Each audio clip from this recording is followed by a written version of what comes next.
Hello and welcome to सजी today school. Dear students, आज हम स्टोरी स्टडी करने चल रहे हैं, वो है जिमी वैलेंटाइन। थोड़ा बहुत एडाप्टेड भी है स्टोरी, बहुत ही इंटरेस्टिंग है, ट्विस्ट एंड टर्न्स हैं, ह्यूमर भी है स्टोरी में, और इसका एंड सरप्राइजिंग है जो आपको छोड़ देगा कि आप सोचते रह जाओ कि ऐसा क्यों हुआ होगा और आगे क्या हुआ होगा। और इस स्टोरी का जो मेन करेक्टर है वो तो जिमी वैलेंटाइन है, जैसा कि आप देख रहे हैं, और इसे लिखा है ओ एनरी ने, जो कि एक अमेरिकन राइटर थे। पूरा नाम विलियम सिडनी पॉटर था। हम ज़्यादा यहाँ पे समय नहीं देंगे, आप पढ़ सकते हैं कि उनको एक नेचुरल गिफ्ट था, क्योंकि जो भी क्रिएटर्स होते हैं ना नेचुरली गॉड गिफ्टेड होते हैं, तो स्टोरी लिखना और डेवलप करना है ना, प्लॉट बनाना उनका एक नेचुरल गिफ्ट था। तो उनकी सिस्टर जो थी ना, उन्होंने इसको बढ़ावा दिया, वो स्टोरी को शुरू करती थी और ये उसको फिनिश करते थे, यानी पूरी स्टोरी को डेवलप करना, उसको फिनिश करना। और उनकी स्टोरीज़ की खासियत ये होती है कि उनकी स्टोरीज़ में सरप्राइजिंग एंडिंग्स होते हैं, ह्यूमर भी होता है, मतलब हंसते भी हैं, इन्जॉय भी करते हैं, यानी बहुत इंट्रीगिंग स्टोरीज़ होती हैं। उनकी फेमस स्टोरीज़ में जो नाम दिए तो पढ़ ही रहे हैं, लेकिन द गिफ्ट ऑफ द मेजाय बहुत फेमस है ना। किस प्रकार से उसमें नहीं भी जानते हैं तो जानिए कि कपल होते हैं, वो क्रिसमस पे एक दूसरे को गिफ्ट देने के लिए किस प्रकार से अपने अपनी मतलब बहुत ही प्यारी, बहुत ही बहुमूल्य, जिसे वो अपने से अलग नहीं कर सकते, उनको वो सेक्रीफाइस करते हैं एक दूसरे को गिफ्ट देने के लिए। बहुत ही इंटरेस्टिंग। लेकिन यहाँ पे जो हम स्टोरी पढ़ने चल रहे हैं वो जिमी वैलेंटाइन से रिलेटेड है। तो चलिए स्टार्ट करते हैं। और वोकैबुलरी स्क्रीन पे हम आपको देते रहते हैं, आप उसको देखते रहिए, क्योंकि वोकैबुलरी हमारे ट्यूटोरियल की खासियत होती है। हम कोई मीनिंग्स, फ्रेजेस, इडियम्स को छोड़ते नहीं हैं और स्टोरी को काम चलाऊ रूप में नहीं बताते, हम आपको एकेडमिक रूप से पढ़ाते हैं, समझाते भी हैं। Okay, so let's start. Jimmy Valentine चूँकि जेल में है तो कहानी वहीं से शुरू होती है। एक गार्ड है, वो जो जेल होती है उसके शू सोप में आता है, क्योंकि जो कैदी होते हैं जेल में ना, उन्हें काम भी करना पड़ता है। तो वहाँ पर जेल में एक शू सोप होती है जहाँ पे कैदियों को जूता बनाने के काम में लगाया जाता था। तो वहाँ पर जिमी वैलेंटाइन होता है, वो बहुत ही एसिडुअसली का मतलब होता है कि बहुत ही लगन से, मेहनत से, बड़े ध्यान से, मनोयोग से तल्लीन होके अपने काम में लगा हुआ था। और क्या काम कर रहा था वो, जो जूते होते हैं उनका अपर पार्ट वो बना रहा था वहाँ पे। And escorted him to the front office, और उसको वो गार्ड जो है उसको लेके जाता है फ्रंट ऑफिस में, मतलब जो जेल में जब आप एंट्री करते हैं तो वहाँ पे जो ऑफिस मिलता है फ्रंट ऑफिस में, वहाँ पे जो वार्डन होता है ना, वार्डन जो जेल की पूरी जिम्मेदारी उसके ऊपर होती है ना, देख रेख रखना। तो वो उसे जिम्मी को एक पार्डन मतलब एक लेटर थमाता है जिसमें उसको उसकी सज़ा को माफ़ करने के बारे में लिखा होता है। वो पार्डन लेटर होता है कि भाई तुम्हें समय से पहले छोड़ा जा रहा है, दैट इज़ कॉल्ड पार्डन। और उस पर साइन किया होता है, उसी मॉर्निंग को गवर्नर ने साइन किया होता है, यानी वो एक ऑफिशियल लेटर था। जिमी उसे ले लेता है, लेकिन टायर्ड काइंड ऑफ वे। देखिए, टायर्ड मैंने थका हुआ, काइंड ऑफ वे, इसका मतलब ये है कि जब उसे लेटर थमाया जाता है तो उसके चेहरे पे कोई ज़्यादा एक्साइटमेंट नहीं होता, वो थका थका सा लग रहा होता है, मतलब बहुत ज़्यादा एनर्जेटिक, बहुत ज़्यादा मतलब उत्साह नज़र नहीं आता। उसका कारण ये है कि शायद हम अंदाज़ा लगा सकते हैं कि this letter was not expected, so he was unreactionary, क्योंकि हो सकता है उसे उम्मीद से ज़्यादा जेल में रहना पड़ रहा, मतलब जो भी कारण हो, हम आगे चलते हैं। उसने जेल में लगभग 10 महीने बिता दिए थे और उसको 4 साल की सज़ा मिली थी। 4 साल की सज़ा में से 10 साल उसने बिता दिए थे, एंड उसको ये आशा थी कि वो सिर्फ 3 महीने तक जेल में रहेगा, है ना, ज़्यादा से ज़्यादा, एट द लॉन्गेस्ट। उसका कारण भी आगे दिया गया है। वो कारण ये है कि when a man with as many friends, when a man with as many friends मतलब एक ऐसा मतलब आदमी जिसके इतने सारे दोस्त हों, ऑन द आउटसाइड, जो बाहर हों, एज जिमी वैलेंटाइन हैड। इसका क्या मतलब समझे? इसका मतलब ये है कि जितने ही दोस्त उसके बाहर थे उतने ही दोस्त उसके जेल के अंदर भी बन गए थे। मतलब he was a very sociable person, लोगों से मिल जाता था, घुल जाता था, है ना, अपना बना लेता था। तो अंदाजा हम लगा सकते हैं, is received in the stir. Stir यहाँ पे एक स्लैंग के रूप में यूज है, मतलब जिसका मतलब होता है जेल। यहाँ पे जो कॉन्टेक्स्ट मीनिंग हम वही बता रहे हैं। वैसे स्टर मतलब हिलाना डोलाना, जैसे सब्जी वगैरह चलाते रहते हैं तो आप हिलाते रहते हैं, कुछ पका रहे हैं तो कलछुल चलाते रहते हैं, that is called stir movement. तो जिसके इतने दोस्त बाहर हों, यानी उसके कनेक्शंस काफ़ी ज़्यादा बाहर हों, जहाँ से उम्मीद थी कि शायद उसे जल्दी छुड़ा लेंगे, it is hardly worthwhile to cut. Worthwhile मतलब होता है कि किसी मतलब का, काम का, अर्थ का, फ़ायदेमंद। टू कट हिज हेयर, देखिए यहाँ पे समझने में प्रॉब्लम हो सकती है। जैसे इसका मतलब ये है कि उसे ज़्यादा से ज़्यादा 3 महीने से ज़्यादा रहने की उम्मीद नहीं थी। उसके दोस्त उसे छुड़ा ही लेंगे किसी न किसी तरह से करके, अपना लीगल तरीके से, किसी भी तरीके से। तो उसको ऐसा भी नहीं महसूस हुआ कि उसे बाल काटने की भी आवश्यकता होगी।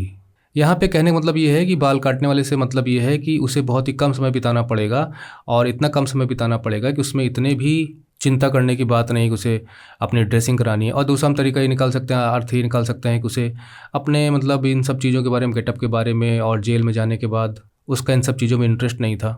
और वो जल्दी छूट जाएगा तो बाहर जाकर अपने बाल बनवाएगा। तो ये उसके दिमाग में थी ये बातें, और यहाँ उसको 10 महीना लग गया, 4 साल की सज़ा सुनाई गई थी। तो इसलिए जब उसे पार्डन लेटर मिलता है तो इट वाज अनएक्सपेक्टेड, और उसे वो भौचक्का रह जाता है और ज़्यादा रिएक्शन शो नहीं करता। Now Valentine set the warden, warden ने कहा Valentine you will go out in the morning, सुबह तुम छूट रहे हो, ब्रेस अप। ब्रेसअप का मतलब होता है कि अपने आप को तैयार कर लो, यानी आने वाली जो सिचुएशंस हैं उनको फेस करने के लिए बी रेडी। यानी अब तुम जेल से छूट रहे हो, तुम्हें एक नई लाइफ लीड करनी चाहिए। Make a man of yourself. देखिए, make a man of yourself का मतलब ये है कि यार जरा आदमी बन के जियो, इंसान बन के जियो। That is be honest and brave in your life. ईमानदारी का जीवन जियो। क्या जंगली तरीके से मतलब उल्टे सीधे काम करते रहते हो? You are not a bad, तुम गलत आदमी तो नहीं हो, तुम बैड फेलो तो नहीं हो, तुम खराब आदमी नहीं हो, दिल से अच्छे हो। लेकिन स्टॉप क्रैकिंग सेप्स। अब यहाँ से स्टोरी में ट्विस्ट मिलता है, यानी हमें फर्स्ट टाइम पता चलता है कि जेल में क्यों गया था। यानी स्टॉप क्रैकिंग सेप्स, तुम तिजोरियाँ तोड़ते हो, खोलते हो, चोरी करते हो, यानी एक प्रकार से चोर था।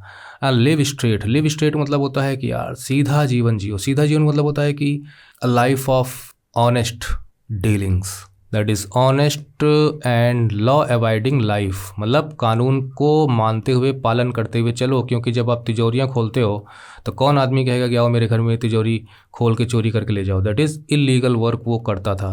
वो एक प्रकार से चोर था, पैसे चुराता था तिजोरियाँ खोल खोल के। मैं? जिमी ने एकदम आश्चर्यचकित होकर पूछा, मैं चोरियाँ करता हूँ, तिजोरियाँ खोलता हूँ? Why I have never cracked a safe in my life. अरे मैंने अपने जीवन में कभी कोई क्रैकिंग इस तरह की ही नहीं, मैंने कोई तिजोरी तोड़ी ही नहीं।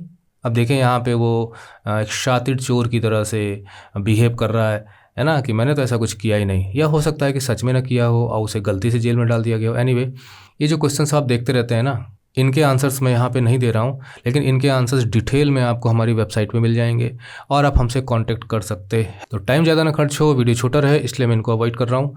और नो लाभ दर वार्डन जो था ना, वो जो वहाँ पे उसको लेट वगैरह पकड़ाया था और उसे वो बता रहा था कि तुम छूट जाओगे, तो वो हंसता है। हाँ बेशक, बिल्कुल नहीं। अच्छा बताओ तो, लेट्स सी, मतलब कि चलो देखते हैं बताओ। अच्छा, how was it you happen to get up sent? They get sent up का मतलब होता है कि तुम्हें जेल में फिर कैसे पहुंच गए उस स्प्रिंगफील्ड जॉब के लिए। देखिए, स्प्रिंगफील्ड जो है अमेरिका में जगह है, वहाँ पे जॉब का मतलब ये है कि जो वहाँ पे चोरी हुई थी, है ना, जो वहाँ पे हुआ था, तो उसकी वजह से तुम जेल में कैसे गेट सेंट अप, कैसे तुम पहुँच गए जेल में फिर, अगर तुमने चोरी नहीं की थी?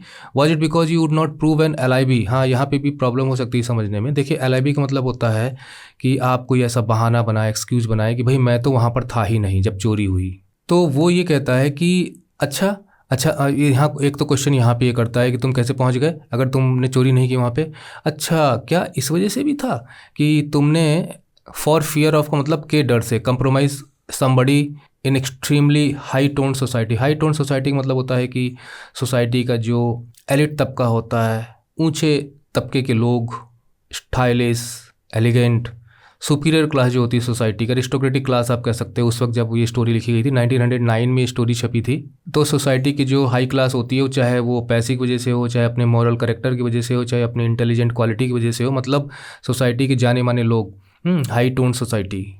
तो इसके मैं एक दो अर्थ आपको बताता हूँ कि क्या ऐसा था क्या कि हाई टोन सोसाइटी से, मतलब किसी मतलब हाई सोसाइटी के व्यक्ति ने गलती की थी और तुम उसकी पहचान को उजागर नहीं करना चाहते थे, है ना, और उसको बचाने के लिए तुमने ये नहीं कहा कि तुम वो वहाँ पर नहीं थे स्प्रिंगफील्ड में जब चोरी हुई थी। यानी जब तुम वहाँ नहीं थे तो तुम कैसे वहाँ पहुँच गए? यानी निश्चित है कि तुम किसी को बचाने की कोशिश कर रहे थे।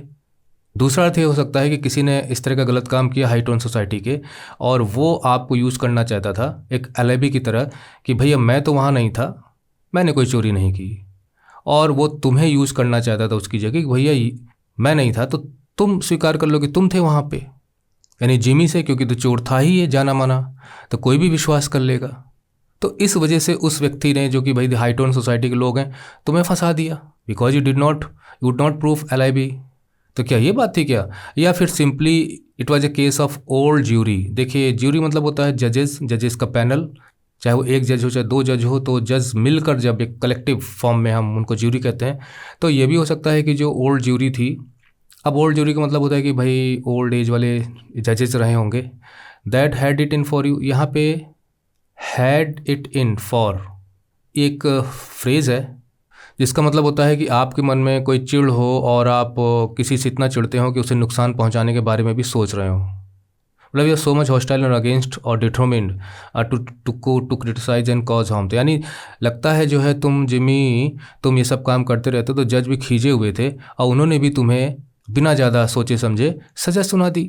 यानी तुम्हारे साथ फेयर ट्रीटमेंट नहीं हुआ, फेयर ट्रायल नहीं हुआ, तुम जजेस की चिढ़ और उनके गुस्से और उनकी हॉस्टिलिटी का शिकार हो गए। हालांकि इसमें एडाप्टेड है, पूरा लिखा नहीं गया। आगे ऐसा लिखा भी होता है स्टोरी में कि वो कहता है हाँ अक्सर ईमानदार लोगों को ऐसे फंसा दिया जाता है, वहाँ पे ताना मारता है, बट यहाँ पे वो लिखी नहीं है, वो चीज़ यहाँ लिखी हो सकती थी। एनीवे चलिए हम आगे चलते हैं। कुछ भी क्वेरी हो, कुछ भी आपको समझ में ना आए, क्योंकि हम शॉर्ट एक्सप्लेनेशन दे रहे हैं, आप हमसे कॉन्टेक्ट कर सकते हैं। जिमी ने कहा स्टिल ब्लैंकली वर्चुअस। ब्लैंकली मतलब होता है एकदम अनजान बन से, मुझे तो पता ही नहीं तुम क्या बात कर रहे हो, है ना। ब्लैंकली यानी खुद जानने की कोशिश कर रहे हैं कि तुम क्या बात कर रहे हो। वर्चुअस का मतलब होता है कि देखिए वर्चुअस करेक्टर वो होता है जो मॉरली करेक्ट हो, सदाचारी, चरित्रवान, पवित्र। एक प्रकार से कह सकते हो कि मैं एकदम भला आदमी, सीधा साधा आदमी का दिखावा करते हुए कहा अरे मैं why warden I never was in Springfield इन जिंदगी में कभी मैं स्प्रिंगफील्ड गया ही नहीं। हाँ। अब देखिए भाई स्टोरी में हम आगे बढ़ते हैं, तुम्हारे सामने कितना ज़्यादा कॉम्प्लेक्सिटी ऑफ करेक्टर, इसे हम कहते हैं कॉम्प्लेक्सिटी ऑफ करेक्टर, है ना। कि मतलब हमें ये भी नहीं पता चल रहा है कि क्या ये जिमी सही बोल रहा है कि वार्डन सही बोल रहा है, आखिर है क्या बात। तो स्टोरी में एक इंटरेस्ट बनता है। एट 7:15 मतलब वो लगभग 7:15 बजे वो दूसरी सुबह जब उसे छोड़ा जाता है, वो वार्डन के आउटर ऑफिस में खड़ा होता है, जेल में, मतलब जहाँ से बाहर निकलना। एक कार्यालय यहाँ पे है ना, और एक कार्यालय अंदर होता है जो फ्रंट ऑफिस होता है, जहाँ पे जेल वालों से मतलब मुलाकात होती है, और बाहर डायरेक्ट आते हैं तो फिर यहाँ पे मुलाकात होती है। तो क्लर्क ने उसे वो रेल रोड का टिकट पकड़ाया, क्योंकि उसे तो माफ़ी तो मिली चुकी है, मतलब उसे किराया ना देना पड़े, और $5 उसके हाथ में थमाए, और उसका क्रॉनिकल हुआ। मतलब क्रॉनिकल मतलब होता है कि अब नंबर डाल के वहाँ पे सीरियल नंबर डाल के, है ना, तो वो उसको रजिस्टर करेंगे, और उसमें लिखा जाता है पार्डन बाय गवर्नर, मतलब गवर्नर ने इनको माफ़ी दी, इसने छोड़ा जा रहा है, तो रजिस्टर में उनका सीरियल नंबर डाल के नाम वगैरह लिख के उसे वहाँ से छोड़ दिया था जिमी। और उसके बाद वो सीधा एक रेस्टोरेंट में जाता है, और वहाँ पे वो first sweet joys of liberty, बहुत इंटरेस्टिंग यहाँ पे उन्होंने वर्ड्स का यूज़ किया है राइटर ने, ओ हेनरी ने। टेस्ट माने मज़ा लेना, तो अपने आज़ादी का, लिबर्टी का, स्वतंत्रता का को इन्जॉय करना चाहता है, वो थोड़ी सी मौज मस्ती करना चाहता है, क्योंकि वो आज़ाद है। वहाँ तो बंधा हुआ था ना, इन द शेप ऑफ ए ब्रॉइल्ड, तो पहले तो वो भुना हुआ और ये सेका हुआ चिकन खाता है। फिर एक कैफ़े में जाता है, वहाँ पे वो माइक नाम के आदमी से हाथ मिलाता है, जो कि बार के पीछे अकेला था, मतलब जो जहाँ पे वो रेस्टोरेंट में जहाँ पे वो सर्व किया जाता है, तो वहाँ पे अकेला खड़ा था। So he could not make it sooner.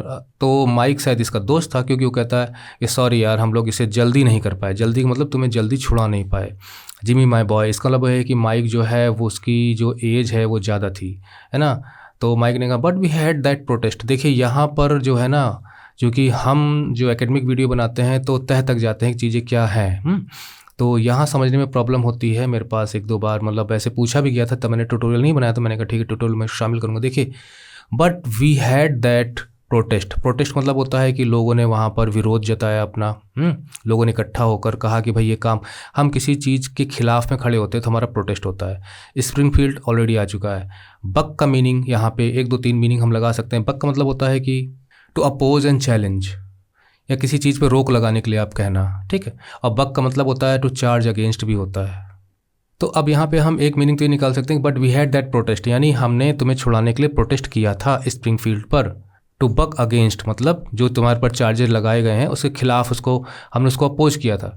दूसरा अर्थ यहाँ लगाया जा सकता है कि हम तुम्हें पहले छुड़ा सकते थे माइक, लेकिन हम कर नहीं पाए, उसके लिए सॉरी, क्योंकि हमें स्प्रिंगफील्ड में प्रोटेस्ट झेलना पड़ा, मतलब माइक और उनके लोगों को, जिसके जिमी के फ्रेंड्स को, कि जो चार्ज लगाए जा रहे थे इनके खिलाफ, जिमी के खिलाफ चोरी के, उसको लेकर वहाँ पे प्रोटेस्ट हुआ था कि हाँ जिमी पर चार्ज लगाए जाएं, जिमी को जेल में डाला जाए, उसे छोड़ा ना जाए, इसको लेकर प्रोटेस्ट हुआ था। और तीसरा अर्थ लगाया जा सकता है कि but we had that protest, that मतलब वहाँ पर जो प्रोटेस्ट हुआ था उसको लेके कि हमें प्रोटेस्ट फेस करना पड़ा, टू बक अगेंस्ट, मतलब जो हम करना चाहते थे उसके खिलाफ हमें प्रोटेस्ट, हम रोकवाना चाहते थे चार्जेस को, हम तुम्हें बचाना चाहते थे तो हमें उसके खिलाफ प्रोटेस्ट फेस करना पड़ा, समझे।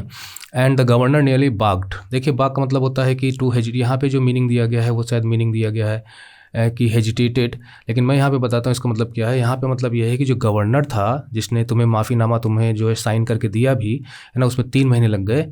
तो नियरली बाग का मतलब यह है कि वो लगभग अड़सा गया था, वो रिफ्यूज़ कर दिया था उसने, वो हेजिटेंट था कि वो हमारी बात को माने कि ना माने, तो जिसकी वजह से उसमें रुकावट डाल रहा था और वो निर्णय लेने में उसको टाइम लग गया। Means he refuse to proceed और एक्ट है, मतलब वो खुद इन्वॉल्व इसमें होना नहीं चाहता था क्योंकि लोगों का प्रोटेस्ट वहाँ पर था। तो उसके बाद फिर वो पूछता है फीलिंग ऑल राइट जिमी, तुम ठीक हो ना। फाइन, जिमी ने कहा हाँ मेरी चाबियाँ तुम्हारे पास होंगी ना। वो अपनी चाबी लेता है, ऊपर जाता है सीढ़ियों पे चढ़ के, उसके अपने रूम को खोलता है, रूम उसका पीछे होता है, रियर। उसके बाद वो फ्लोर पर जाता है, वहाँ पर अभी भी जो बेन प्राइस, दरअसल स्प्रिंगफील्ड में जब चोरी होती है तो उसको जो पकड़वाता है मतलब पकड़ता है उसका नाम बेन प्राइस होता है। वो कौन है आगे हम देखेंगे। तो उसके जो कॉलर का बटन था जो उसमें से टूट कर गिर गया था, है ना, एमिनेंट मतलब होता है कि बहुत ही नामी गिरामी। अच्छा, जो बेन प्राइस था वो एक डिटेक्टिव था। क्या था वो? एक डिटेक्टिव था, जासूस था, नामी गिरामी जासूस था। तो हाथापाई हुई होगी, तो उस हाथापाई में बेन प्राइस के कॉलर का, शर्ट का जो गर्दन के आसपास का होता है उसका बटन जो है ना वो टूट के गिर जाता है। जब दे हैड मतलब उन लोगों ने, यानी बेन प्राइस उसके लोगों ने, हैड ओवर पावर्ड जिमी, मतलब जिमी पे जब उन्होंने काबू पाया तब, गिरफ्तार करते समय, है ना, उसको दबा दिया होगा, पकड़ा होगा, दबोचा होगा, ओवर पावरिंग, नहीं तो भाग जाता। तो उसके बाद उसने वॉल से, दीवार से खींचा बाहर की तरफ एक फोल्डिंग बेड होता है, मतलब आप वो उसे आप खींच के नीचे करते हो तो वो पूरा बेड के रूप में बन जाता है। उसको हम चक्कर में नहीं पड़ेंगे यहाँ पे। तो वहाँ से पैनल को खसकाता है, मतलब थोड़ा सा दीवार टाइप का, खिड़की टाइप का कुछ अपना लगा होगा वहाँ दीवार में, जो सीधा बाहर की तरफ अंदर की तरफ नहीं खुलता है, उसे स्लाइड करना पड़ता है, जैसे आप कार वगैरह के गेट वगैरह होते हैं स्लाइडिंग कुछ में। तो वो वॉल से पैनल को हटाता है, ड्रैग आउट, वहाँ से घसीटता है, निकालता है एक डस्ट कवर्ड सूटकेस। तो वहाँ पे धूल, डस्ट माने धूल पड़ी हुई थी उसके ऊपर। He open this and gaze fondly, उसने उस केस को ओपन किया, सूटकेस को, बहुत ही प्यार से उसको गेज किया, मतलब लगातार निहारता रहा प्यार से, है ना, जैसे किसी से बहुत ज़्यादा हमारा अटैचमेंट होता है और we like then we fondly look at the finest setup. वो हो, यानी उसमें बगलर्स टूल्स, मतलब चोर जो घर में घुसकर इलीगल तरीके से चोरी करते हैं, मतलब जानबूझ के घर में चोरी करने के इरादे से घुसते ही हैं, तो वो उन्हें हम बगलर कहते हैं। उस प्रकार की चोरी को भी बगलरी कहा जाता है। तो उसमें टूल्स रखे थे, तिजोरी वगैरह खोलने वाले। इन द ईस्ट का मतलब हो सकता है कि भाई जिस क्षेत्र में वो काम करता था, है ना, या तो जो सूटकेस था उसके ईस्टर्न साइड में, या आप कह सकते हो कि जिस क्षेत्र में वो काम करता था, जिस एरिया में जहाँ पे चोरियाँ वगैरह, उस जगह सबसे बेस्ट टूल उसके पास थे। लगभग आधे घंटे में जिमी नीचे उतर आया था और उसके हाथ में जो केस था वो डस्टेड था, यानी धूल झड़ी हुई थी, है ना, और क्लीन सूटकेस उसके हाथ में था। अब यहाँ पे what do you think Jimmy did with this tool, तो इसके लिए भाई आप जाइए और वेबसाइट पे आंसर देख लीजिए। अभी देखना है कि वो अपनी चोरी को छोड़ देता है कि आगे वही सब करता रहता है। एक हफ्ते बाद, यानी जिमी वैलेंटाइन के रिलीज़ के बाद, है ना, इसको मैं थोड़ा सा ढंग से समझा देता हूँ आपको। There was a neat job. देखिए, नीट जॉब का मतलब ये है कि एकदम साफ सुथरा काम उसने किया, किसी को पता भी नहीं चला, ना अरेस्ट हुई, ये काम किसने किया। और ये जॉब कौन सी थी? सेफ बगलरी, मतलब उसने घरों में घुसकर चोरियाँ की लेकिन किसी को पता नहीं चला कि जिमी ने की। That is why it was a neat job, clean. और ये उसने रिचमंड में, इंडियाना वगैरह में जगह दी गई है। स्कैंड माने कम, not enough. $800 was all that was secured, मतलब वहाँ से जो उसको मिला वो ज़्यादा नहीं थे, very scanned, very small amount था, $800 का ही था। और 2 हफ्ते के बाद उसने फिर एक चोरी की। उस वक्त उसने जो चोरी की उसको patented improved bugler proof safe, मतलब उसने एक ऐसी तिजोरी को खोला जो पेटेंटेड थी, मतलब किसी नामी गिरामी कंपनी की थी जिसके पास टेक्नोलॉजी का पेटेंट था। पेटेंट मतलब ये होता है कि कोई चीज़ आप बनाते हो, आप मतलब इफ़ यू इन्वेंट समथिंग, तो वो तकनीक आपने डेवलप की है तो आप उसके उस तकनीक के ओनर हो। इसके लिए जो लाइसेंस मिलता है उसे पेटेंट कहा जाता है। या आपने मतलब आपने कोई चीज़ का इनोवेशन किया तो भाई उसकी नकल सब लोग कर लेंगे ना, तो आपने ही किया, उसके लिए आप जो है ना अप्लाई करते हैं, फिर आपको लाइसेंस मिलता है, तो उस वक्त उस एक प्रकार से कॉपीराइट होता है कि उस तकनीक का, उस टेक्नोलॉजी का कोई दूसरा इस्तेमाल आपकी इजाज़त के बगैर नहीं कर सकता, because you are the owner of that technology, you are the inventor. तो निश्चित है कि बड़ी बड़ी कंपनियाँ हाईली एडवांस टेक्नोलॉजी पे अपने रिसर्च करती रहती हैं, उनका पेटेंट लेती रहती हैं। अब जैसे आप ब्लूटूथ टेक्नोलॉजी का आप यूज़ करते हो, अब ये तकनीक जो है ना ये पेटेंटेड है, तो निश्चित है कि जो भी इसको यूज़ करना चाहेगा उसे निश्चित है कि जिसके पास इसका पेटेंट है उसे इजाज़त लेनी पड़ेगी, उसे पैसे देने पड़ेंगे। तो बहुत ही बगलर प्रूफ सेफ थी, मतलब ये था कि इसे कोई भी जो चोर है उसे तोड़ नहीं सकता, उसे भी उसने खोल दिया, और ये लॉन्ग स्पॉट में खोला था, और लाइक अ चीज़, मतलब मक्खन जैसा आसान था उसके लिए। मतलब देखिए यहाँ पे कितना बड़ा कॉन्ट्रास्ट है। अब देखिए यहीं पे जब मैं जुटता हूँ, थोड़ा सा डीप में जाता हूँ, तो वीडियोस लंबे हो जाते हैं, बट ये भी होना चाहिए ना कि एक तरफ तो इतनी बड़ा है कि पेटेंटेड है, इम्प्रूव्ड है, बगलर सेफ प्रूफ है, और दूसरी तरफ मक्खन की तरह उसी बगलर प्रूफ सेफ को खोल दिया। मतलब कितना शातिर, कितना प्रोफेशनल, कितना एक्सपर्ट, कितना स्किल्ड ये तिजोरी तोड़ने में माहिर था, क्रैक करने में। और फिर उसके बाद उसमें $1500 उसको मिले।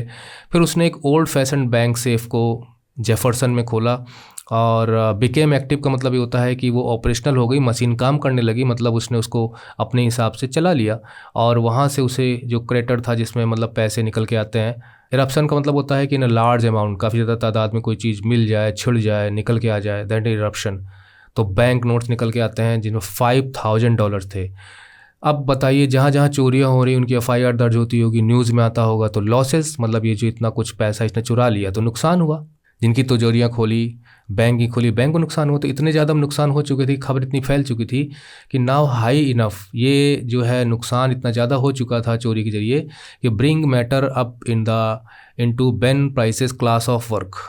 क्लास ऑफ वर्क का मतलब होता है कि उसके लेवल का वर्क। किसके लेवल का work? Ben price. Ben price एक बहुत ही नामी ग्रामी उच्च हाई लेवल का जासूस था, तो भाई छोटे मोटे काम तो लेता नहीं था, लेकिन ये जो इतना ज़्यादा नुकसान हुआ था, अब ये हो गया भाई इसे बेन प्राइस जासूस को दिया जाए, वो इसको क्रैक करेगा, मतलब इसका चोर है पता लगाएगा। तो उसके लेवल का, उसके स्टैंडर्ड का वर्क था, यानी बड़ा काम दिया गया। बेन प्राइस ने इन्वेस्टिगेशन स्टार्ट किया। वो वहाँ गया जहाँ पे रॉबरीज हुई थी, और हर्ल टू रिमार्क, तो उसे ऐसा बोलते पाया गया, कहते पाया गया, that is dandy gym Valentine. अब ये यहाँ पे हमें पूरा नाम पता चलता है, ठीक है, किसका पूरा नाम पता चलता है? जो इसका जो मेन प्रोटैगनिस्ट है, करेक्टर है, यानी डैंडी जिम वैलेंटाइन। ऑटोग्राफ का मतलब ये है कि छाप, एक प्रकार से मीन्स कि ये जो चोरी जिस तरीके से की गई है, it is the style method adopted by gym Valentine.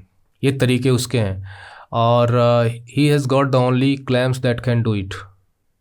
तो यहाँ पर वो कहता है कि जैसे मतलब क्लैम्प जो यूज़ होता है, मतलब शिकंजा जिसे हम कसते हैं किसी चीज़ को फिर उसे उठाते हैं, तो जो क्लैम्प्स की जो ज़रूरत है इस प्रकार की चोरी करने के लिए ना, ओनली क्लैम्प्स इसलिए लिखा गया, वो सिर्फ उसी के पास है जिस क्लैम्प्स के ज़रिए काम हो सकता है। I guess I want mister Valentine. मुझे लगता है कि मैं मिस्टर वैलेंटाइन को चाहता हूँ। चाहने का मतलब होता है कि अब मुझे उसका पीछा करना पड़ेगा, अब मुझे उसे गिरफ्तार करवाना पड़ेगा। आई वॉन्ट मतलब now I have to look for, उसको तलाशना है। Now he is wanted. और अगली बार फिर वो काम करेगा जो काम करता है, मतलब चोरियों को काम करता है। क्लेमेंसिंग मतलब यहाँ पे ये है कि कोई दया, मया, मर्सी, बिना कोई दया दिखाए हुए, मतलब जिम वैलेंटाइन चोरी करेगा और चोरी ना करना, लोगों को माफ़ कर देना, छोड़ देना, ये फुलिशनेस है उसके लिए। He will not show any mercy, that is वो चोरी करेगा ही करेगा, सेफ तोड़ेगा ही तोड़ेगा। अब कहाँ किसकी तोड़ेगा, वहाँ उसको नुकसान पहुँचेगा। तो कोई भी दया वगैरह दिखाने वाला नहीं है, that is he is not going to spare, कहीं ना कहीं वो अंजाम देगा। Ben Price knew Jimmy's habits. Ben Price को जिमी की आदतों के बारे में पता था, यानी long jump, quick getaways, no confederates. इसका मतलब क्या समझे आप? यानी वो लॉन्ग जंप तो आप समझ ही गए होंगे। क्विक गेटवेज का मतलब होता है कि बहुत तुरंत अपने स्केप के रास्ते बना लेता था वो। गेटवेज मतलब स्केप्स, बच कर निकलने के तरीके। तो बहुत लंबी छलांगें लगाता हुआ, तुरंत भागने के रास्ते बनाता हुआ। और नो कॉन्फिडेंस का मतलब होता है कि वो अकेले काम करता था, कोई भी उसका फ्रेंड, कोई पार्टनर, कोई एसोसिएट उसके साथ नहीं रहता था। मतलब he did these things alone. And taste for good society. Taste for good society का मतलब यहाँ पे ये है कि उसे वही जो हाई टोन सोसाइटी आप समझ सकते हो, तो उसके जो तौर तरीके होते हैं, जो उनके रिचनेस, जो उनकी स्टाइल्स होती हैं, एलिगेंस होता है, उसका मज़ा लेने का उसे बहुत शौक़ था। यानी वो हाई सोसाइटी जैसे लोगों के जैसे जीवन बिताना चाहता था, उसका टेस्ट वो लेना चाहता था, जिसकी वजह से मिस्टर वैलेंटाइन जो है वो एक सक्सेसफुल डॉजर ऑफ रिट्रीब्यूशन बन गया था। देखिए, डॉज माने चकमा देना, डॉजर माने चकमा देना, रिट्रीब्यूशन का मतलब है मतलब पनिशमेंट, हार्ड पनिशमेंट। तो पनिशमेंट को चकमा देना यानी बच के निकलना। वो कानून को चकमा देकर सज़ा से बच जाता था और इसमें बहुत ही सक्सेसफुल रहता था। मतलब कानून को चकमा देकर बच के निकलने में माहिर था। He was very successful. वैसे हम यहाँ पे एक अंदाजा ये भी लगा सकते हैं कि टेस्ट फॉर गुड सोसाइटी मतलब ये भी अब हालांकि दूर का होगा थोड़ा, कि हो सकता है उसके कुछ कनेक्शंस हों गुड सोसाइटी में जो उसे हेल्प करते हो। Anyway, it was given out that Ben price had taken up the trail. तो बेन प्राइस ने जो है उसके ट्रेल को यानी उसके पद चिन्हों पर चलते हुए, मतलब वो किस प्रकार से अपने चीज़ों को अंजाम देता था, चोरी करता था, तो उसके मैथडोलॉजी को ट्रेस करते हुए, है ना, जैसे कोई आदमी जा रहा है उसे ढूंढना चाहते हैं तो कहाँ कहाँ कैसे कैसे गया है ना, आप उसके देखते हो कहाँ कहाँ के पैरों के निशान देखते हो, तो उस प्रकार से उसके ट्रेल को वो फॉलो करते हुए उस एलुसिव क्रैक्समैन को ढूंढने निकल गया। एलुसिव मतलब जो बच के निकल जाए, आपके हाथ में ना आए। और क्रैक्समैन वही जिमी जो तोड़ देता था, तिजोरियों को चोरी करता था। वन आफ्टरनून जिमी वैलेंटाइन जो है वो अपना सूटकेस लेके climbed out of the mail hack. Mail hack का मतलब जिस समय की कहानी लिखी जा रही है ना, उस समय जो है वो घोड़ों द्वारा जो गाड़ी चलती थी तो उससे डाक वगैरह की धुलाई होती थी, मतलब उसमें लेटर्स वगैरह ले जाते थे एक जगह दूसरी जगह, तो वो मेल हैक होती थी वो गाड़ी। तो उसमें लोग सवारी भी कर सकते थे, पैसा दे के एक जगह से दूसरी जगह जा सकते थे। एक प्रकार से उस समय की टैक्सी आप समझिए जो घोड़ों के द्वारा चलती थी, मतलब तांगा आप कह सकते हो, जिसमें सामान भी ढोया जाता था, तो मेल हैक हो गया वो। और एल्मोर जगह का नाम हो गया वहाँ पे। अमेरिका में एल्मोर, दुनिया में कई जगह है लेकिन यहाँ पे हम अमेरिका की ही बात कर रहे हैं। तो मेल हैक को से उतरता है और वहाँ पर एक young lady cross the street. अब यहाँ से एक नई एंट्री होती है एक यंग लेडी की, और जो वहाँ स्ट्रीट से गुजर रही होती है और उसके बगल से गुजरती है कोने से, और एक दरवाजे के अंदर प्रवेश करती है जिसके ऊपर था लिखा हुआ था द एल्मो बैंक, यानी वो किसी बैंक में घुसती अंदर। Jimmy Valentine looked into her eyes, उसने उसकी आंखों में जाते हुए देखा जब वो बगल से गुजर रही थी। And forgot what he was, और भूल गया व्हाट ही वाज, वो कौन है, किस लिए आया है, किस मतलब से आया है। शायद वो जगह छोड़कर इसलिए आया था कि यहाँ पे चोरी करेंगे, तो यहाँ पे कोई है नहीं, नई नई जगह है, जल्दी यहाँ किसी को शक नहीं होगा, भाग लेंगे चोरी करके। लेकिन यहाँ जो गौर करने वाली बात यह है कि उस लेडी को देखते, उसकी आंखों में देखते ही उसके ऊपर कुछ ऐसा असर हुआ कि अपने आप को भूल गया एंड बिकेम अनदर मैन। अब यहीं से जो है कहानी में एक ट्विस्ट है, एक टर्न है कि कोई दूसरा आदमी बन गया। इसका मतलब क्या समझे आप, कि forgot criminal activity and was captivated by the beauty of that lady. इससे पता चलता है कि उसके दिल में भी एक नॉर्मल ह्यूमन जैसा हार्ट था जो शायद किसी के प्यार में बहक सकता था और अपने जीवन में उस प्यार की खातिर बदल सकता था। He had emotions for love, connections for love, and he also was a good admirer of the women beauty.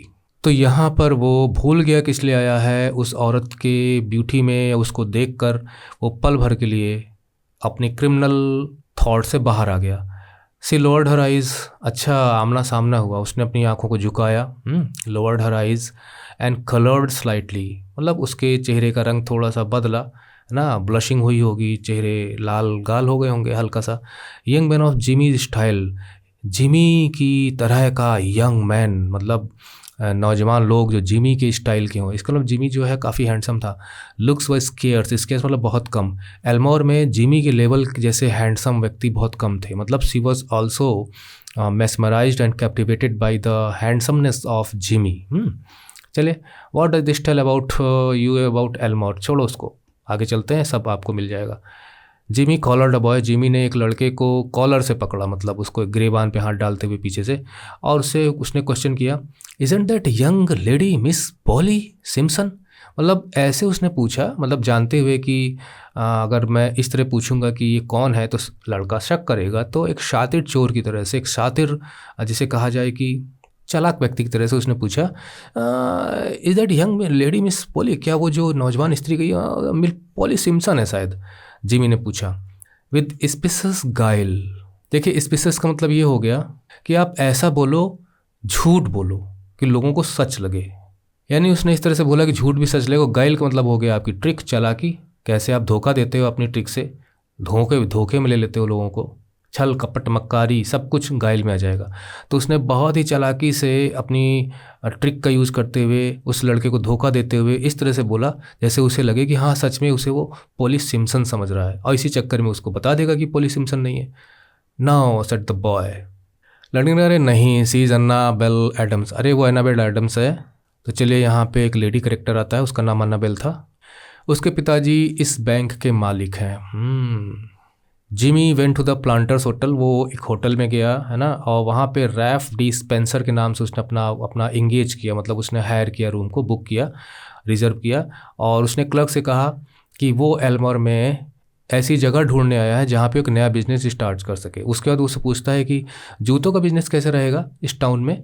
Was there an opening. Opening मतलब होता है कि क्या यहाँ पे उसे खोल कर उससे प्रॉफिट कमाने के मतलब कोई अपॉर्चुनिटी, कोई चांसेस हैं।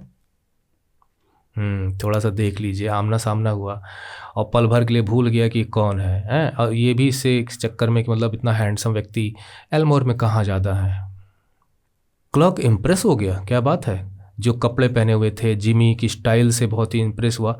और they are to be good opening. हाँ बिल्कुल चांसेस हैं, शू लाइन के मतलब जूतों की दुकानों की चांसेस हैं यहाँ पे। और वो he would find a pleasant town, कि ये जो एल्मोर जहाँ पे आप आए हो ये बहुत ही प्लेजेंट टाउन है, यहाँ पे आपको रहकर अच्छा लगेगा। और यहाँ के लोग बहुत ही सोसेबल हैं, मिलनसार हैं, अच्छे लोग हैं, यहाँ पे सोसेबल है। अब यहाँ पे देखिए उसने नाम बदल लिया, जिससे कि होटल में भी अगर बेन प्राइस आता है तो समझ ना पाए कि यहाँ पे कोई जिम। तो this shows the professional skills of this bugler. Mister Ralph Spencer the Phoenix that arrows from Jimmy. देखिए जिमी वैलेंटाइन उसका नाम है, डैंडी जिम वैलेंटाइन। एसेस माने राख और अरोज माने उसमें से निकल कर आना। तो जिमी वैलेंटाइन की राख से निकल कर राफ स्पेंसर का जन्म होता है। कहने का मतलब ये है कि दोनों व्यक्ति सेम है।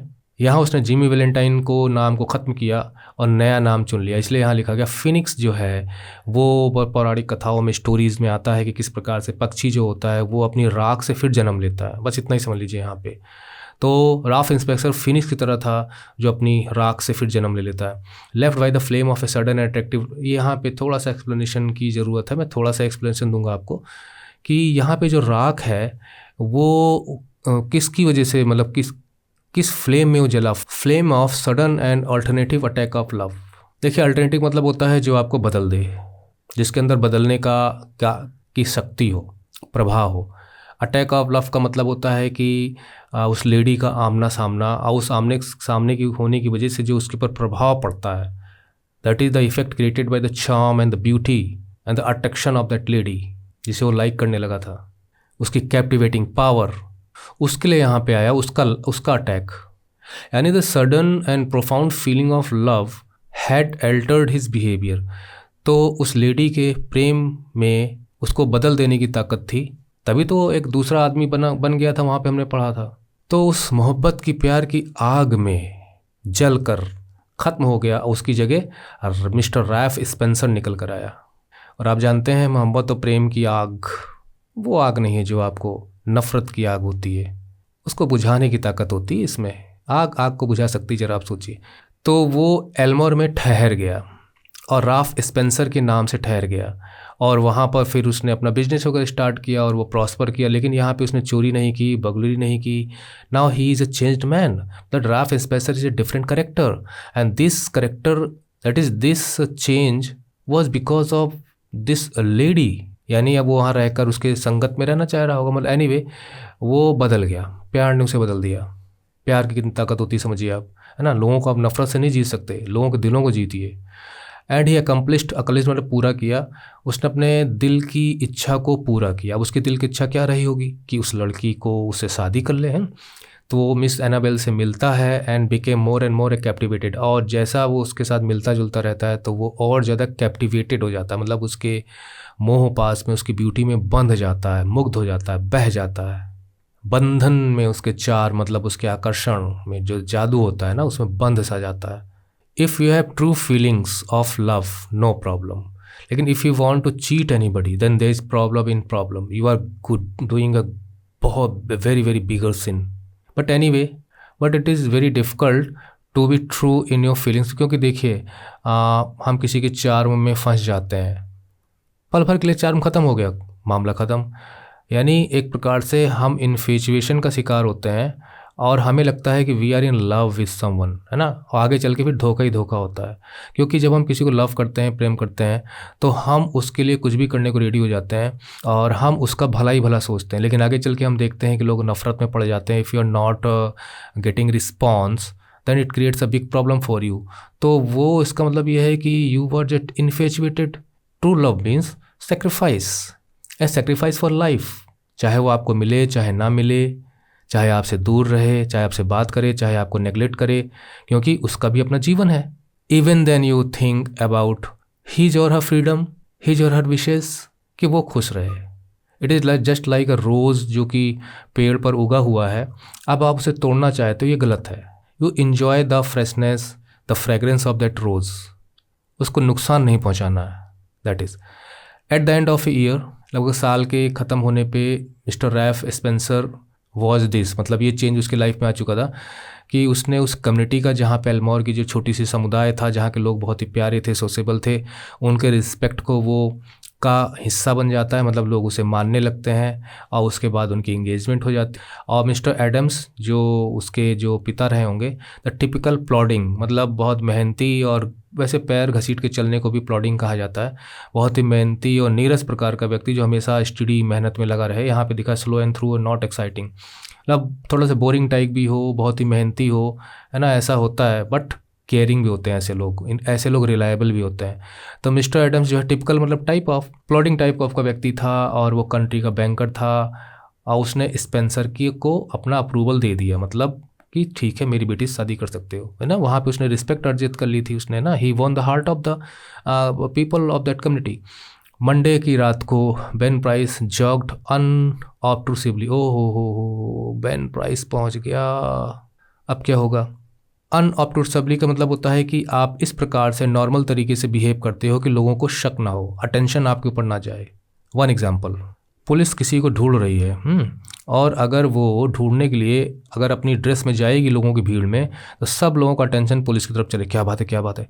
अगर वही पुलिस अगर सिविल ड्रेस में जाती है, अपनी खाकी ड्रेस में, नॉर्मल ड्रेस जो उनकी ड्यूटी की होती नहीं जाएगी, तो लोगों को लगेगा कि कोई आम आदमी है, किसी को शक नहीं होगा। तो बेन प्राइस ने जो है वो अनऑब्ट्रूसिवली एल्मोर में प्रवेश कर जाता है, और वो ड्रग स्टोर, मतलब कोई दवा की दुकान थी स्ट्रीट के अक्रॉस में, वहाँ से स्पेंसर के शू स्टोर को, अच्छा स्पेंसर ने अपना जो है जूते का बिजनेस स्टार्ट कर ही दिया।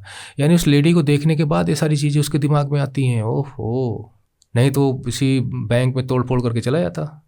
तो ड्रग स्टोर हो गया, और जो स्पेंसर का शू स्टोर था, वहाँ से वो रैफ्ट स्पेंसर पे नज़र रख सकता था। शायद आमने सामने दुकानें रही होंगी। Anyway, going to marry the banker's doctor, the banker के डॉक्टर से शादी करने जा रहे हो जिमी? बेन ने अपने आप से कहा सॉफ्टली, मतलब चुपके से अपने मन ही मन में कहा, वेल आई डोंट नो, खैर मैं नहीं जानता कि तुम्हारे इरादे क्या हैं। Why do you think Ben says तो भाई देखिए आगे पढ़िए आप वेबसाइट। ब्रेकफास्ट के बाद फैमिली पार्टी स्टार्ट होती है, और मिस्टर एडम्स हैं, एनाबेल है, जिमी है। एनाबेल की जो मैरिड सिस्टर है, मतलब उनकी एनाबेल की कोई बहन थी, उनकी 2 बच्चियां थीं, एक 5 साल की, एक 9 साल की। और वो लोग भी अंदर जाते हैं। क्रेप्ड ऑक रेलिंग्स आप जानते हैं, है ना, मतलब वो सीढ़ियाँ बनी होंगी चलने के लिए, किनारे किनारे रेलिंग। द बैंकिंग रूम में, मतलब बैंक में जाते हैं, और जिमी भी साथ में है, क्योंकि अब जिमी पे कोई शक नहीं है। देखिए यहाँ पे थोड़ा सा इंटरेस्ट है। बैंक में घुसकर जो क्रैकिंग का काम करता था, तिजोरियों को खोलता था, आज परिवार का हिस्सा बन के और बैंक के मालिक का दामाद बन के आज वो बैंक में घुस रहा था। क्या चोरी करेगा, देखते हैं। तो जिमी भी शामिल था जब परिवार बैंक के अंदर जानता है। और mister Adams future son in law, जो कि उसका दामाद बनने वाला था, वॉज वेलकम एनीवेयर का मतलब भाई जो है जो बैंकर था वो, और मिस्टर एडम की बेटी के साथ शादी हो रही थी, उसका दामाद था, तो उसका तो स्वागत हर जगह था। कौन रोकेगा, कौन टोकेगा उसे, है ना, ये था। मिस्टर एल्मर बैंक जो है वो मिस्टर एल्मर बैंक जो था, उसने एक नया सेफ लगाया था, तिजोरी। और एडम जो है वॉल्ट जिसके अंदर वो रखते हैं, और सेफ तिजोरी हो गई। तो mister Adam was very proud of it, और मिस्टर एडम को बहुत ही गर्व था अपनी इस तिजोरी पर, क्योंकि देखिए बैंक में तिजोरियाँ बहुत ही सेफ होती हैं। और वहाँ पे देखिए उसने क्या किया कि इंसिस्टेड, मतलब उसने लोगों को जोर देकर कहा, मतलब उसने ये दबाव डाला, मतलब उसकी भाई थोड़ा सा जरा इस पे जो तिजोरी है उस पे इसको जांचिए परखिए आप लोग।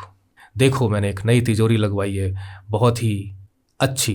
The vault was small one, तो जो वॉल्ट था मतलब जिसमें पैसे रखे जाते होंगे, छोटा सा था। और it had a new patented door, उसमें एक दरवाज़ा लगा हुआ था। पेटेंटेड वही चीज़ आ गई ना, मतलब highly advance technology adopted by companies, और उनके पास उसका लीगल लाइसेंस होता है, कोई इस टेक्नोलॉजी को फॉलो नहीं कर सकता था। It fastened with 3 solid steel boards, तो वो जब बंद होता था उसमें 3 स्टील के बोर्ड लगे हुए थे, और वो एक साथ जाके सेट होते थे अंदर सिंगल हैंडल के जरिए। और उनमें एक टाइम क्लॉक भी लगा था। टाइम क्लॉक का मतलब होता है कि जब टाइम सेट कर दिया जाता है तो उसके पहले तिजोरी नहीं खुलेगी। जैसे मान लीजिए 2 आवर सेट कर दिया गया, तो अब उसके बाद अगर आप पासवर्ड डाल के तिजोरी खोलने की भी कोशिश करेंगे तो सही पासवर्ड होने के बावजूद भी या सही लॉक की लगाने के बावजूद भी वो 2 घंटे तक नहीं खुलेगी। तो कितनी सेफ्टी उसके अंदर मतलब इस तरह से है। लेकिन इसके लिए तो लाइक अ चीज़ रहा होगा ना, हमने पढ़ा था किस प्रकार से मक्खन जैसा था उसके लिए तोड़ना इन सबको।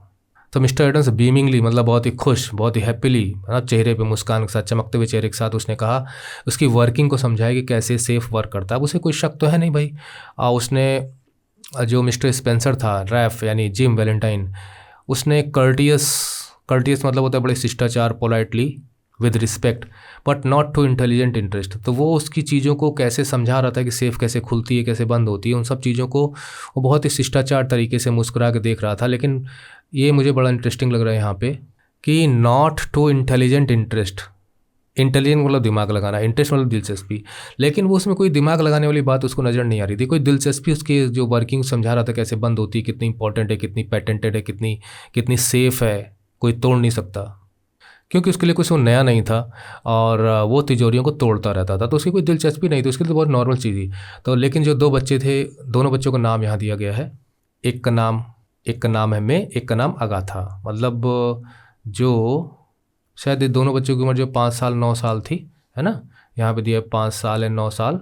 तो हम मान लेते हैं कि अगाथा 9 साल की है और वो 5 साल का है दूसरी बच्ची। और डिलाइटेड, बहुत खुश थी, बड़ा मज़ा आ रहा था उनको सबको देख के। जो शाइनिंग मेटल था, बच्चे तो बच्चे होते हैं, और जो फ़नी क्लॉक थी, वो जो क्लॉक थी जो लगी थी उसके अंदर, उसे वो देखकर उन्हें बड़ी फ़नी लग रही थी, बड़ी अजीब सी लग रही थी। नॉब्स जो आप पकड़ के बटन वगैरह घुमाते हैं, हाँ। तो वाइल दे वर दस इंगेज्ड, जब वो लोग इसमें लगे हुए थे, इंगेज थे, the Ben Price sauntered, the Ben Price जो है वो चहलकदमी करता हुआ आराम सा नॉर्मल तरीके से अंदर आया। And leaned on his elbow, और अपनी कोहनी के बल थोड़ा सा झुककर देखने लगा। लुकिंग कैजुअली इनसाइड, रेलिंग्स के बीच में से अंदर जो हो रहा था उसे वो कैजुअली ऐसे ही देखने लगा, देखो क्या हो रहा है। अब उसे क्या मालूम कि यहाँ पे क्या होने वाला है आगे चल के। अचानक वहाँ पे चिल्लाहट मच जाती है। 2 फ्रॉम द वीमेन, हाँ मतलब उसमें से 1 या 2 औरतें मतलब जो है वो चिल्लाना शुरू कर देती हैं। अब कमोशन शुरू हो जाता है, हल्ला गुल्ला, शोर गुल मचना शुरू होता है, चिल्लाहट मच जाती। अनपरसीव्ड बाय द एल्डर्स, देखिए अनपरसीव्ड का मतलब होता है कि ध्यान नहीं था, नॉट सीन नॉट टारगेटेड, आप कह सकते हो कि मतलब बड़े लोगों का ध्यान नहीं था किस पर, मे पर। और जो 9 ईयर, अच्छा मे जो है 9 साल की थी, तो बच्चियां खेल रही थी, उन पर किसी का ध्यान नहीं था। Unperceived, that is why they were unperceived, they were not seen noticed. तो वो जो in a spirit of play, खेलने के मूड में, उसने अगाथा को बंद कर दिया, 5 साल की बच्ची को बंद कर दिया वॉल्ट के अंदर। And she had then shot the bolts, और उसने जो है बोल्ट्स ले जाके सड़ाक से जो है हैंडल के जरिए बंद कर दिया और नॉब को घुमा दिया। In combination as she had seen, mister Adam को जो कॉम्बिनेशन बनाते देखा तो उस कॉम्बिनेशन के जरिए उसने बंद कर दिया। ओफ ओफ problem. The old banker sprang to the handle, अब वो कूद के हैंडल को पकड़कर टग्ड, मतलब उसको खींच रहा था काफ़ी तेज़ी से, काफ़ी देर तक झटका मारने लगा। दिमाग काम नहीं करता ना, डोर कांट, लेकिन दरवाज़ा खुलेगा नहीं। ग्रोन्ड, मतलब वो बेचारा दुख से कराहता हुआ, रोता हुआ बोला, दरवाज़ा नहीं खुलेगा। The clock has not been wound, क्योंकि क्लॉक जो है उसे वाउंड नहीं किया गया, उसको मतलब भरा नहीं गया है, कॉम्बिनेशन भी सेट नहीं किया गया था। मतलब सब चीज़ लड़कियों ने कर दी, मतलब कोई कॉम्बिनेशन उन्होंने बना दिया, क्लॉक अब उल्टी सीधी सेट हो गई। अब कॉम्बिनेशन हमें पता भी नहीं है, अब कैसे इसको खोलेंगे। अगाथा की मदर चिल्ला रही थी हिस्टेरिकली, मतलब जो है जब योर इमोशन से नॉट कंट्रोल, डर से, घबराहट से, जब आप क्या होगा क्या होगा, बच्चे चली गई, मतलब अनकंट्रोल्ड आपका, और बॉडी पूरी जो है वो शिवर करने लगती है, तो वो आपका हिस्टोरिकल मूवमेंट होता। हुश सेड मिस्टर एडम्स, तो मिस्टर एडम्स ने कहा कि शांत हो जाइए सब लोग, अपने कांपते हुए हाथों से उसने कहा, सब लोग शांत हो जाओ अगाथा। और उसके बाद उसने अगाथा को आवाज़ देनी शुरू की, चिल्ला कर बोला, क्योंकि सब चुप हो जाएं तो अंदर से अगाथा को सुनाई देगा, मेरे को ध्यान से सुनो ड्यूरिंग द फॉलोइंग साइलेंस। क्योंकि जब उसने कहा कि सब शांत हो जाओ, सब चुप हो गए। They could not just here the फेंट, they just could hear the फेंट, मतलब बहुत ही हल्की साउंड उस बच्ची की आ रही थी। वाइल्डली श्रीकिंग, मतलब एक प्रकार से अंधाधुन वो चिल्ला रही थी, चीख रही थी, अंदर से हल्की हल्की आवाज़ आ रही थी। डार्क, अंदर बताइए अब किस तरह से बंद है, और मतलब मुझे सोचकर मेरा दिमाग ख़राब हो रहा है। पैनिक मतलब डर, टेरर मतलब आतंक, जब आप बहुत ज़्यादा घबरा जाते हो, और टेरर एंड पैनिक, क्या होगा क्या होगा, मेरे साथ क्या नुकसान हो सकता है, दैट इज़ कॉल्ड टेरर, उसका आतंक आ जाता, पैनिक माने डर। तो माई प्रीसियस डार्लिंग, मेरी प्यारी बेटी, बच्ची, वेल्ड द मदर, मदर रो रही थी, विलाप कर रही थी। सी विल डाई ऑफ राइट, और तो डर से मर जाएगी, दरवाज़ा खोल दो, ओह ब्रेक इट ओपन, कोई तोड़ दो इसको, कांट यू डू सम, कुछ कर नहीं सकते क्या। घर की औरतें हमेशा घर के मर्दों की तरफ उम्मीद की नज़र देखती हैं। There is not a man nearer than Little Rock who can open the door. तो उसने कहा कि लिटिल रॉक नाम की थोड़ी दूर है, उसके नज़दीक कोई भी ऐसा आदमी नहीं है जो डोर को ओपन कर सके। मतलब वहाँ तक जाते वक्त जाना, फिर वहाँ से लेके आना तो काफ़ी टाइम लग जाएगा, तब तक तो उसका दम घुट जाएगा। तो मिस्टर एडम्स ने कहा इन अ सेकी वॉइस, उसकी आवाज़ काँप रही थी। अगाथा की माँ फ्रेंटिक, एक प्रकार से देखा जाए तो वो पागलों की तरह से बीट द डोर, दरवाजे को पीट रही थी, वॉल्ट के दरवाजे को अपने हाथों से। फ्रेंटिक मतलब ये होता है हिस्टेरिकली, मतलब आप अनकंट्रोल्ड इमोशंस हैं आपके। तो रोना धोना चला। Annabel turn to Jimmy, Annabel Jimmy की तरफ मुड़ी। Her large eyes full of anguish, उसकी बड़ी बड़ी आंखों में दुख, तकलीफ, वेदना, कष्ट साफ नजर आ रहा था। आप इमेजिन करिए किस तरह का सीन होगा। चिंता साफ थी बट नॉट येट डिस्पेयरिंग, लेकिन अभी भी वो निराश नहीं थी। To a woman nothing seems, इसको भी मैं थोड़ा सा देखिए। टू अ वुमेन, उस औरत, नथिंग सीम्स क्वाइट इम्पॉसिबल, उसके लिए कुछ भी असंभव नहीं होता। To the powers of the man she worships, उस औरत के लिए जो शायद किसी के प्यार में हो, जिस व्यक्ति की वो पूजा करती हो, मतलब यहाँ पे जिम की बात हो, वो उसे हमेशा उम्मीद की निगाहों से देखती, उसे लगता है कि मेरा ये आदमी ज़रूर मेरी मदद करेगा। मतलब किसी भी औरत के लिए अगर उसके साथ उसका हस्बैंड है या उसका ब्रदर है या मतलब कुछ भी है जिसको बहुत चाहती है, she loves and has affection for him, cares for him, तो उसे लगता है कि शायद किसी औरत के लिए बात है। यानी कोई भी औरत अगर उसके साथ कोई आदमी है तो उसे उसकी शक्ति पे भरोसा होता है कि कुछ तो करेगा। तो घर की औरतें ही कहते हैं कुछ करो ना जी, ऐसा होता है ना। ठीक उस बच्चे की तरह था, कुछ उसको हो जाए तो सीधा मम्मी मम्मी पापा पापा, उसे लगता है बता देंगे तो सारी प्रॉब्लम सॉल्व हो जाएगी। उसे लगता है मेरे मम्मी पापा से ताकतवर कोई नहीं है। तो can't you do something Ralph, try want you Ralph, क्या तुम कुछ नहीं कर सकते, कुछ तो करो ना। ही लुक्ड एट हर, उसने उसकी तरफ देखा विद क्वियर मतलब अनोखी, यूनिक, सॉफ्ट स्माइल सॉफ्ट थी, अट्रैक्टिव नहीं थी, मतलब अटैकिंग नहीं थी। वो हल्का सा मुस्कुराया उसकी होंठों में। कीन आइज, कीन मतलब शार्प है ना, क्यूरियस, की ऐसी आंखें जो ये देख रही हों कि क्या हो रहा है, क्या होने वाला है। तो कीन आइज मतलब सीरियसनेस थी उसके अंदर कि क्या हो रहा है, कैसे क्या होगा, कैसे सॉल्व होगा। एनाबेल ही सेड, अना कहा एनाबेल गिव मी दैट रोज़, जरा अपना वो गुलाब का फूल दो तो। यू आर वेयरिंग, जो तुमने पहना हुआ है, विल यू, दोगी ना। यहाँ पे एक क्वेश्चन टैग है, ग्रामर में आपने पढ़ा होगा। Hardly believing that she heard him right, मतलब वो अपने पूरे शब्द पूरे भी नहीं कर पाया था, है ना, कि शायद वो पूरी तरह से सुन भी नहीं थी। Hardly believing that she heard him right, she unpin the bird from the bosom, अपनी छाती से, मतलब उसने उसको अपनी छाती पर लगाया हुआ था, अपने डेस्क से निकाल कर उसके हाथों में थमा दिया। Jimmy stuffed it into his vest pocket, ठूंस लिया, मतलब उसने अपने बेस्ट पॉकेट में, जो अंदर की पॉकेट थी कोट के अंदर की, उसमें थ्रू ऑफ हिज कोट बाहर निकाला।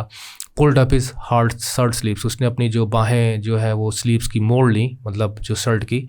और उसके बाद Ralph dispenser passed away and Jimmy Valentine took his place, Ralph dispenser गायब हो गया, उसकी जगह जिमी वैलेंटाइन आ गया। अगर आपने पूरी स्टोरी नहीं पढ़ी है ना तो आप कुछ समझ ही नहीं पाएंगे कि इसका क्या मतलब है ना, सोचते रहेंगे कोई दो व्यक्ति होंगे, पर ऐसा नहीं है। यानी बदला हुआ प्यार में जो बदल गया था व्यक्ति, रैल्फ डिस्पेंसर, वो हट गया और चोर वाला आ गया उसके अंदर।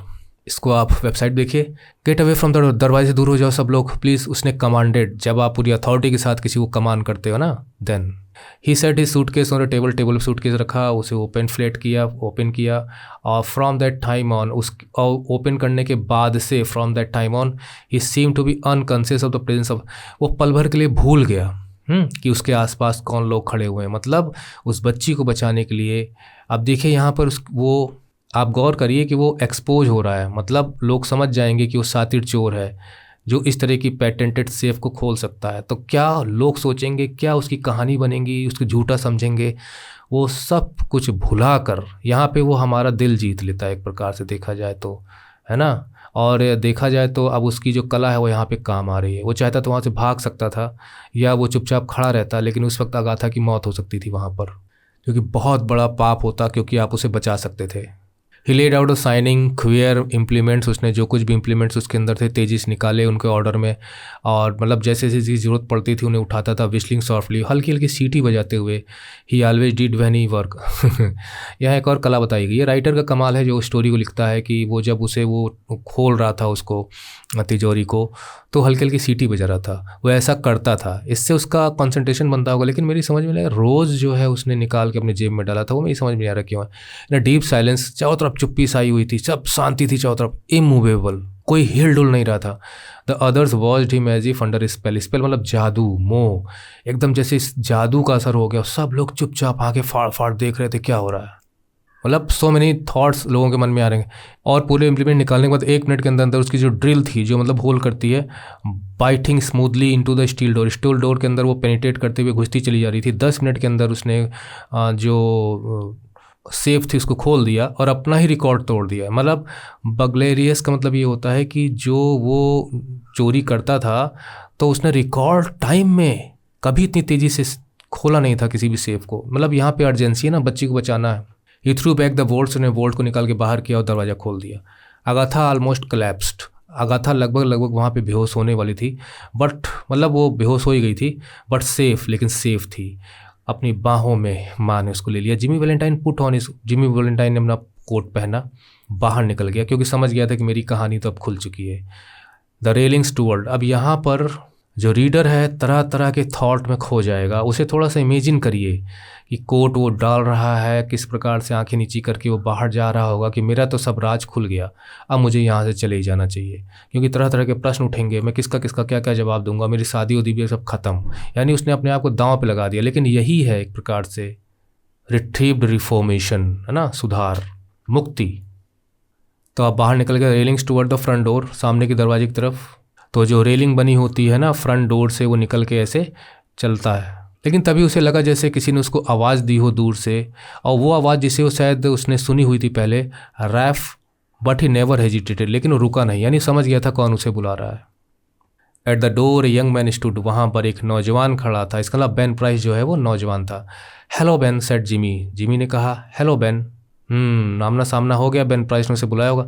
Still with this strange smile, और अभी भी वो अपनी स्माइल करता हुआ, मुस्कुराता हुआ, है ना, अजीब सी मुस्कुराहट में। गॉट अराउंड एट लास्ट, आखिर तुम मेरे पास पहुंच ही गए, मतलब you successfully caught up with me. वैसे गेट अराउंड का मतलब होता है to deal successfully with any problem. I don't know what it makes much difference now. अब ये सोचने वाली बात है कि वो ऐसा क्यों कहता है कि आई डोंट नो, मैं नहीं जानता, what that it makes much difference now, कि अब कोई फ़र्क पड़ता भी है। मतलब अब तो तुम मुझ तक पहुँच ही चुके हो, अब भागा नहीं जा सकता, यानी अब सिर्फ एक ही विकल्प है कि मैं तुम्हारे साथ चलूँ जेल। यानी वो यहाँ पर बहुत परेशान नहीं है, वो सरेंडर करने को रेडी है, और कोई फ़र्क नहीं पड़ने का मतलब हम ये भी अंदाज़ा लगा सकते हैं कि उसने जो नेक काम किया था, बदला इंसान बदल गया था। वो इंसान जो उसने नेक काम किया था, उस बच्ची को वहाँ पे उसने बचाया था, तो कोई फ़र्क नहीं पड़ता, क्योंकि उसका अपराध वो कौन था वो सब तो सबको पता चल ही गया था। तो बेन प्राइस ना भी सामने होता तो भी he was exposed as a burglar. लेकिन उसके मन में शांति थी, दिल में शांति थी कि अब चाहे जो भी हो जाए, कोई भी परिणाम हो, क्योंकि उसने जब उसे वहाँ पे सेफ खोलना शुरू किया था तभी वो इस चीज़ के लिए रेडी हो गया था कि अब मैं अपने आप को दांव पे लगाने जा रहा हूँ, that is I will be caught, arrested and punished. तो इसलिए वो यहाँ कहता है कि don't know that it makes much, यानी इतना कुछ जो मैंने अभी अगाथा को बचाया, इसके बाद अब मैं गिरफ्तार हो जाऊँ ना हो जाऊँ कोई फ़र्क नहीं पड़ता, यानी अब मैं अपने पापों से मुक्त हो चुका हूँ। I am a free man at my heart, feeling peace at my heart. And then Ben Price acted rather strange, लेकिन तभी बेन प्राइस जो है वो अजीब तरह से, उसका जो बिहेवियर होता है थोड़ा सा स्ट्रेंजली होता है, मतलब एक्सपेक्टेड नहीं था, अनएक्सपेक्टेड बिहेवियर वहाँ देखने को मिलता है। क्योंकि यहाँ तो वो कोऑपरेट कर रहा है कि चलो ले चलो बेन भाई मुझे जेल में, गैस यू आर मिस्टेकन, लगता है, गैस माने लगता है तुम गलत समझ रहे हो मिस्टर स्पेंसर, मिस्टर स्पेंसर। अब देखिए वहाँ पे उसने उसको कैसे कह के बुलाया था जिम, और यहाँ पे वो कैसे कह के बुला रहा है जिमी की बजाय स्पेंसर। हाँ, जबकि स्पेंसर एक काल्पनिक नाम है वास्तव में वो स्पेंसर है नहीं, वो वैलेंटाइन है। मिस्टर स्पेंसर शायद तुम गलत समझ रहे हो। डोंट बिलीव आई रिकॉल, मुझे लगता है कि मैं तुम्हें पहचान नहीं रहा हूँ। योर बगी वेटिंग फॉर यू, शायद तुम्हारी बगी मतलब घोड़ा गाड़ी, उस वक्त जहाँ की बात हो रही है उस वक्त घोड़ा गाड़ी या स्मॉल कार जिसकी रूप्स खुली हो, मतलब खुली गाड़ी।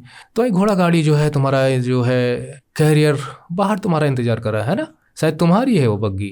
ये लोग आए होंगे ना वो बैंक में, जब सब भाई वो बैंकर था तो बग्गी से लोग आए होंगे, तो कहा होगा कि भाई तुम तो उस परिवार के लोग हो जो बैंक में है और शायद बग्गी तुम्हारी है।